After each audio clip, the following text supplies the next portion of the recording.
Good morning. This is Professor Asif Iqbal.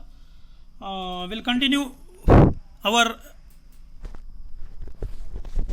bandpass filter discussion, which we were discussing in a previous session. So with the topic narrow bandpass filter. So wide bandpass filter we seen in the previous session. So we'll continue this. In a narrow band pass filter using multiple feedback is shown in figure 7.13. So narrow band pass filter means the band is narrow here. So to design this narrow band pass filter, it is a different design as compared to the other design you seen in the high pass, low pass and band pass filter, even wide band pass filter. Here the narrow band pass filter designed differently here using an inverting amplifier. Here this design uses a inverting amplifier with a one more feedback between output and input by using capacitor C2, right? Here the RC, here we are using R2 and C2 with C1, right? Okay, so one more feedback with C2, right, between output and input we are using here with a feedback providing by R3, providing by R2, sorry, providing by R3, it is R3 between input inverting terminal and the output terminal, right? So here in a narrow band pass filter design is a little different here, right? So right, it has a two feedback paths, hence the name. See, it has a two feedback path. We also call narrow band pass filter multiple feedback filter, right? It uses op-amp in inverting mode. Okay, so here to design this narrow band pass filter, right? So you can see the formulas and equation to get the value of R1, right? To get the value of R1, we equal to R1 equal to Q divided by 2 FC C into AF, right? Where AF is the gain for the circuit, right? Where C is the capacitor, which is always equal to C1 equal to C2, right? Here C1 C2 both are equal, which is we consider as a C here, right? So FC is the center cutoff frequency, right, which is already given. FC is root of FH and FL, right? So here there is no FH FL, we are not taking here. You can see the frequency response usually. So FC here is the center frequency. So FH and FL we are not considering while designing this narrow band pass filter, right?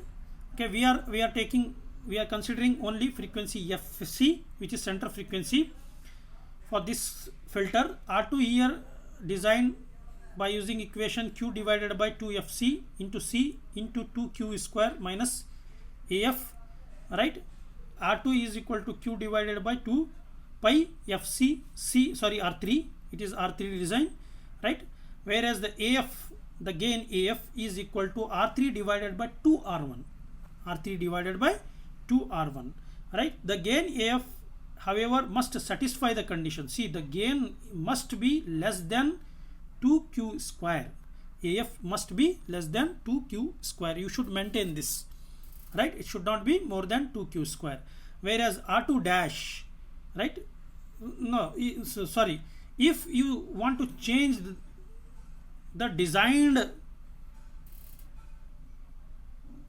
center frequency, if you want to change only frequency keeping all the design as it is after designing the circuit, right? You want to change only circuit frequency, means circuit center frequency, then what you have to do, you have to modify the resistor R2 here. The modify resistor R2. To modify the resistor R2, we have a equation here.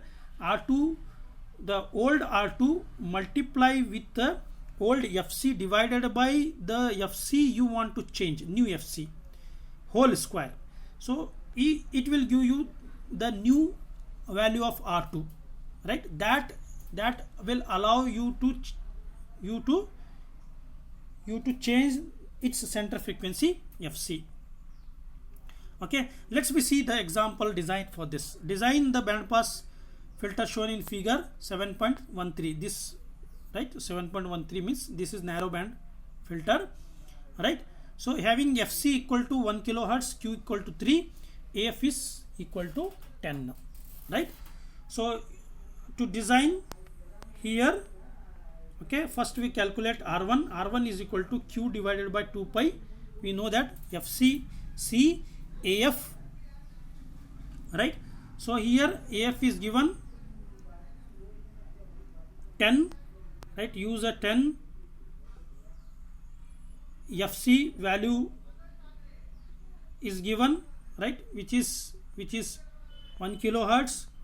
Then we have a C, we choose a C here, 0.01 microfarad. You calculate R1 using this formula,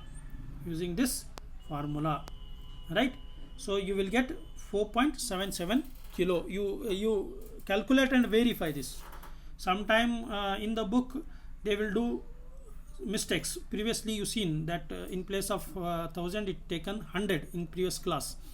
So here also you solve this problem and verify the values, right? Use the proper this equation. For R2 you use this equation and calculate for value of R2, which you will get 5.97. See all the values you substitute. Value of Q is given, value of FC is there, value of AF is there, right? All these values you put. R3 also you calculate using the formula this, right? Then similarly you calculate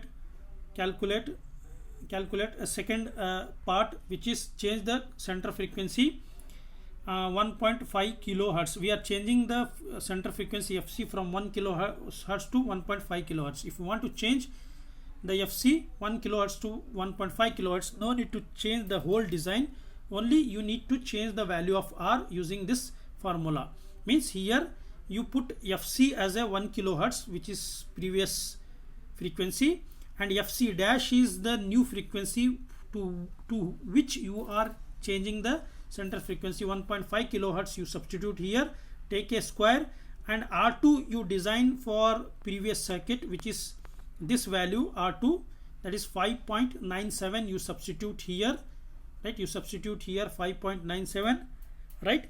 And this is 1 kilo and this is 1.5 kilo. Take a square root, multiply 5.97. you will get the value of R2 dash, which is the new value for R, which is you will get here. You can see here, you can clearly see here, right? See here it is 1 kilohertz previous FC, new FC 1.5 kilo, and 5.97 is the value of R which you calculated, and new value of R is 2.6 kilo. So only you need to change the value, only you need to change this value of R here if you want to change the center frequency. So you can see the frequency response, the narrow band. So usually the band is very narrow, here the very small between FL and FH, right? So this is about a narrow band pass filter. We'll continue our session with the next topic in a next session. We'll see you in a next session. Take care. Bye.